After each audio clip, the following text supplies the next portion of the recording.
अस्सलाम वालेकुम students, welcome to my YouTube channel easy solutions of mathematics. आज हम करेंगे state and prove brachistochrone problem. अब ये क्वेश्चन जो है ये दो तरह से आता है, मतलब ये जो सोल्यूशन है ना ये हम दो तरह के क्वेश्चंस में लिख सकते हैं। सबसे पहले तो अगर आपको क्वेश्चन आएगा state and prove brachistochrone problem, तो आपने हेडिंग देनी है स्टेटमेंट की और आपने ब्रिजस्टो-क्रोन की डेफिनेशन लिखनी है। The brachistochrone problem i to find the path of quickest descent joining two points in space for a particle moving under gravity। ये है ब्रिजस्टो-क्रोन की डेफिनेशन। आपने ये लिख देनी है अगर आपको state and prove brachistochrone problem आए। लेकिन अगर आपको ये क्वेश्चन भी आ सकता है, अगर आ जाए find the equation of the path in space down which a particle, ये ए है, which a particle will fall from the one point to another in the shortest possible time, यानी शॉर्टेस्ट पॉसिबल टाइम के अंदर एक particle जो है वो एक पॉइंट से दूसरे पॉइंट पर जा रहा है। ये क्वेश्चन अगर आपको आए या आपको ये आए स्टेट एंड प्रूफ ब्रिजस्टो-क्रोन, अगर ये आएगा तो आपने ये स्टेटमेंट लिखनी है, उसके बाद आपने प्रूफ करना है। लेकिन अगर आपको ये क्वेश्चन लिखा आएगा तब भी आपने यही प्रूफ करना है जो मैं करवाने लगी हूँ। Let a particle fall from a point A to another point B. There are infinite number of paths between A and B, but we are to consider that path only along which the time taken is minimum. अब ये हमारे पास एक figure है, ये line है, plane है, space से वैसे गिर रहा है, ये y और ये x है, ये पॉइंट A है और यहाँ से ये पार्टिकल हमारा गिरता हुआ ये किसी पॉइंट बी तक आ रहा है। यहाँ पे पोजीशन जो है वो एक्स वाई दी हुई है, जो पार्टिकल की पोजीशन है वो। अब ए से बी तक उन्होंने कहा है कि इनफाइनाइट नंबर ऑफ़ पाथ्स हैं, ये भी हैं, ये भी हैं, ये भी हैं, लेकिन हमने वो पाथ बताना है जो ए से बी तक का सबसे शॉर्टेस्ट पाथ हो, जो मिनिमम टाइम में हम ए पॉइंट से बी पॉइंट तक पहुँच जाए, तो वो हमने बताना है। इसके लिए देखिए उन्होंने कहा है कि एक्स वाई जो है वो कोई भी पोजीशन है पार्टिकल की पोजीशन है, ये भी इस पोजीशन पे पार्टिकल कहीं पे आकर स्टॉप हो है। और उसके बाद उन्होंने कहा है कि जो टाइम जो है वो डी टी है, उसके बाद डी एस जो है वो आर का एलिमेंट है और जो कर्व है वो हमारी y is equal to y of x है। ये वाली जो कर्व है ना, हमने इसको ये नाम दे लिया। उसके बाद total time taken by the particle in falling from A to B, time जो है वो पार्टिकल एक पॉइंट ए से बी तक जाने के लिए जो पार्टिकल को लग रहा है वो ये है। ये एज इट इज़ हमने याद करना है, टाइम इज़ इक्वल टू ए से बी डी टी टाइम जो है, यानी कि ये जो हमने सारी बताई हैं बातें उन सारी कंडीशंस के हिसाब से ये वाला टाइम बन रहा है, जहाँ पे हमारे पास जो डी टी है is related to d s और यहाँ पे जो हमारे पास वी वेलोसिटी है वो equal to d s over d t है। यहाँ से हमने डी टी की वैल्यू निकालनी है। डी टी की वैल्यू कैसे निकालेंगे, यहाँ पे डिवाइड हो रहा है इधर जाके मल्टीप्लाई हो जाएगा, यहाँ पे मल्टीप्लाई हो रहा है इधर आके डिवाइड हो जाएगा, दोनों की पोजीशंस को चेंज कर देंगे तो डी टी की वैल्यू हमारे पास आ जाएगी डी एस ओवर वी। अब इस डी टी की जगह पे हमने डी एस ओवर वी को पुट कर देना है। पुट करने के बाद जो हम लोगों ने आगे v की वैल्यू भी चाहिए हमें, तो v की वैल्यू हमें थर्ड मोशन इक्वेशन या थर्ड इक्वेशन ऑफ मोशन कह लें, जो भी कह लें, हमें उसका पता है कि वो है कि v square final velocity minus v square initial velocity है, यानी फाइनल में से इनिशियल वेलोसिटी को माइनस करना इज इक्वल टू 2as। यहाँ पे a जो है वो एक्सेलरेशन है और यहाँ पे इनिशियल वेलोसिटी हमारे पास 0 है। ऐसे यहाँ पे वो प्लेन के हवाले से दिया हुआ है तो हमने यहाँ पे y लिखना है, क्योंकि y प्लेन के अलॉन्ग गिर रहा है ना, यहाँ से a से b गिर रहा है, तो ये जो हमारी प्लेन है वो y एक्सिस है, तो इसके अलॉन्ग गिर रहा है, तो हम यहाँ पे s की जगह पे y लिखेंगे, एक्सेलरेशन की जगह पे g लिखेंगे। g स्टैंड फॉर ग्रेविटी, क्योंकि पार्टिकल मूविंग कर रहा है अंडर ग्रेविटी, तो जो इनिशियल वेलोसिटी है वो 0 होगी, तो जो फाइनल वेलोसिटी के हिसाब से हमारे पास v की वैल्यू है वो √2g है। ये f वैसे मैंने आपको बताने के लिए लिखा फाइनल वेलोसिटी, वरना हमें सिर्फ v की वैल्यू चाहिए, तो जो हमारे पास आ गई √2g। अब इस फॉर्मूले में हमने इसकी जगह पे dt की जगह पे ये वैल्यू पुट करनी है और यहाँ पे v की वैल्यू पुट करनी है। यहाँ पे जब v की वैल्यू पुट करेंगे तो ds ओवर v आ रहा था हमारा, ds ओवर v आएगा, तो v की जगह पे हमने 2gy पुट कर देना। उसके बाद जो ds है हमारे पास, हमें पता है ds की वैल्यू क्या होती है हमारे पास, यहाँ से हमने जो कांस्टेंट वैल्यू 2g है उसको साइड पे कर लिया और जो दूसरी वेरिएबल वाली है 1/√y उसको अलग कर लिया। ds की वैल्यू जो होती है वो हमारे पास ये होती है, हमें पता है √1 + y-2। अब यहाँ से ये जो है ये हमारे पास है सारा फंक्शनल, तो इसको हम यहाँ पे कहेंगे ऑयलर। यहाँ पे हम फंक्शनल जब हमारा आ जाता है उसके बाद हम कौन सी इक्वेशन यूज़ करते हैं, ऑयलर-लैग्रांज इक्वेशन। ऑयलर-लैग्रांज इक्वेशन के अंदर हमारा स्पेशल केस लगेगा यहाँ पे हम ये वाली स्पेशल केसेस जो मैंने आपको करवाए थे उसमें देखिए जो हमारा फंक्शनल है ये एफ़ है, ये इंडिपेंडेंट ऑफ एक्स है, इसमें एक्स नहीं है। तो जो हमारा इंडिपेंडेंट ऑयलर-लैग्रांज इक्वेशन में जो इंडिपेंडेंट ऑफ एक्स वाला केस होता है ना, हम उसको यूज़ करेंगे यहाँ पे इक्वल टू कांस्टेंट होता है, हम कह लेंगे कि कोई ए है, उसको कह लेते हैं कि इससे ए है कोई कांस्टेंट। उसके बाद हमने इसकी वैल्यूज़ चाहिए हमें, तो पार्शियल एफ और पार्शियल वाई डैश हम सबसे पहले निकाल लेते हैं। उसके हिसाब से ये 1/√y को हम अलग कर लेंगे।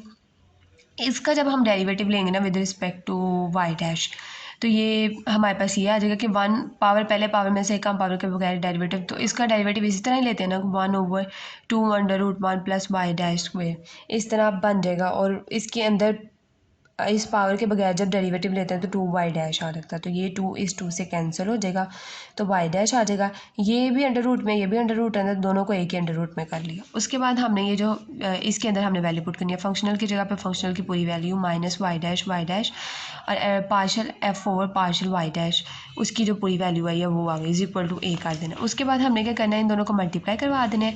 नेक्स्ट स्टेप में हमने एलसीएम ले लिया, एलसीएम में हम लोग इस वैल्यू को लिखेंगे, इस वैल्यू के नीचे अब यहाँ पे हमारे पास सिर्फ √y है, √1 + वाई डैश स्क्वायर नहीं है, तो ये ऊपर जाके मल्टीप्लाई हो जाता है। जिस तरह हम एलसीएम लेते हैं तो ये 1 + वाई डैश स्क्वायर हो जाएगा और minus y dash square is equal to a. अब ये दोनों वैल्यूज़ कैंसिल हो जाएंगी हमारे पास, तो ये इधर मल्टीप्लाई हो रहा है, इधर जाके सॉरी इधर डिवाइड हो रहा है, इधर जाके मल्टीप्लाई हो जाएगा। अब हमने दोनों तरफ स्क्वायर ले लेना है, दोनों तरफ स्क्वायर ले लेंगे। जब इसका अंडर रूट खत्म हो जाएगा, इसके ऊपर स्क्वायर आ जाएगा। उसके बाद हमने यहाँ से हम क्या करते हैं, पहले हम लोग वैल्यूज़ पुट कर लेते हैं, उसके बाद हम वाई डैश की वैल्यू निकालते हैं।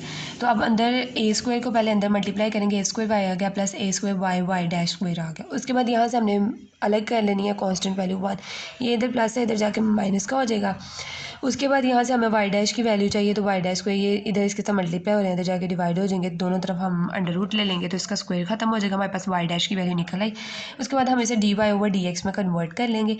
उसके बाद ये सारी वैल्यू y में है, तो हम इसे ये सारी वैल्यू y में, तो उठा के ये इधर 1 के साथ मल्टीप्लाई हो रहा है, उधर जाके डिवाइड होगा तो वैल्यू पलट जाएगी।